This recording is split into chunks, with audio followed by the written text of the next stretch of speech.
अगर हमारे लिए पानी का बायस सकता है तो वो आदम का बेटा है। पर की मिट्टी खुद अपने पास बुलाए। एक लड़का रह गया है लेकिन कुछ कर नहीं सकता। अफसोस तो वैसे आया और इंतजार कर। हेलो फ्रेंड, आखिरकार पुलिस नौरोज आदम को गिरफ्तार करने की तैयारी करके पूरी प्लानिंग के साथ नौरोज के घर को घेरे में ले लेती है। और फिर जैसे ही वो घर में घुसने की कोशिश करती है तो नौरोज के बंदे उन्हें रोकने की कोशिश करते हैं, लेकिन पुलिस की नफरी ज़्यादा होने की वजह से उनका मुकाबला नहीं कर पाते और पुलिस नौरोज आदम को गिरफ्तार कर लेती है। तभी फायरिंग की आवाज़ सुनकर शामिर यही समझता है कि नवाबों ने शायद इन पर हमला किया है, इसलिए वो आखिर मजबूर होकर गन लेकर इनका मुकाबला करने जैसे ही बाहर जाता है तो पुलिस की भारी नफरी को देखकर हैरान रह जाता है। और जब इसकी नज़र पुलिस के घेरे में अपने बाप पर पड़ती है तो तब उसे समझ आता है कि पुलिस इसके बाप को गिरफ्तार करने आई है। लेकिन शामिर से अपने बाप की ये इंसल्ट बर्दाश्त नहीं होती और वो पुलिस वालों पर गन तान लेता है। तो नौरोज अपने बेटे को पीछे हटने को कहता है क्योंकि वो जानता था कि वो इतने सारे पुलिस वालों का अकेला मुकाबला नहीं कर पाएगा। तो शामिर को भी मजबूरन अपने बाप की बात मानना पड़ेगी। और फिर नौरोज आदम पुलिस वालों से भी कहता है कि वो उसके साथ अच्छा नहीं कर रहे, बहुत जल्द वो उसका खुमियाजा भुगतने के लिए तैयार हो जाएं और उस वक्त से डरें जब उन्हें इस सब की कीमत चुकानी पड़ेगी और तब इसे बहुत अफसोस होगा।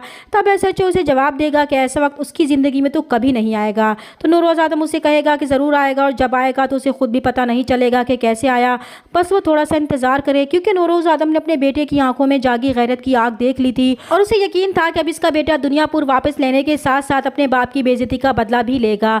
इस पुलिस स्टेशन का थानेदार भी उस एसएचओ को समझाने की कोशिश करेगा कि इसका तजुर्बा कहता है कि उसने बहुत बड़ी गलती कर दी है, लेकिन वो उसे भी डांट कर खामोश करवा देगा।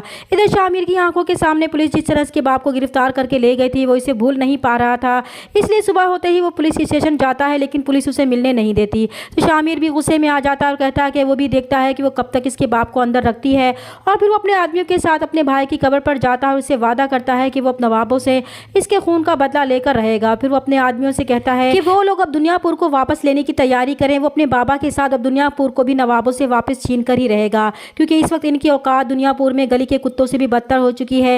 इसलिए वो जब तक दुनियापुर को वापस नहीं ले लेता सुकून से नहीं बैठेगा। जब शामिर की माँ को शामिर के इरादों का इल्म होता है तो शामिर को रोकती है, जबकि शामिर की दादी इस बात से बहुत खुश होती है कि अब शामिर ने भी गन उठाकर अपना हक छीनने का फैसला कर लिया है। तब वो उसे और भी हौसला देंगी। तब शामिर की माँ कहेगी कि इनका एक ही बेटा बचा है और वो अपने जिंदा बेटे को इनकी शुरू की हुई जंग में कुर्बान नहीं होने देंगी। तब शामिर की दादी जवाब देती है कि इसकी रगों में भी आदमों का खून है, वो चाहे जितना भी इसे रोकने की कोशिश कर ले, दुनियापुर की मिट्टी खुद ही उसे अपने पास बुलाएगी। इधर नवाबों को भी खबर हो जाती है कि नौरोज आदम के बेटे ने उसकी गद्दी संभाल ली है। नवाब जिसके सारे बेटे मर चुके थे, अब वो अपनी बेटी को जागीर के सारे मामला संभालने की जिम्मेदारी सौंपेगा। जब उसे पता चलेगा कि नौरोज गिरफ्तार हो चुका है और पीछे सिर्फ इसका बेटा ही बचा है, जब वो अपने बाप को शामिर के बारे में बताएगी तो वो भी इस बात को सीरियस नहीं लेंगे। लेकिन जब नवाब के खास आदमी को खबर मिलती है कि शामिर ने अपने बाप की गद्दी संभाल ली है तो उसे फिक्र होगी और वो अपने तजर्बे के मुताबिक उन्हें कहेगा कि भले ही आदम इस वक्त बहुत कमज़ोर है, लेकिन अगर इनके लिए कोई परेशानी का बाइस बन सकता है तो वो आदम का बेटा है और इसे कमज़ोर समझना इनकी गलती साबित हो सकती है। तब नवाब की बेटी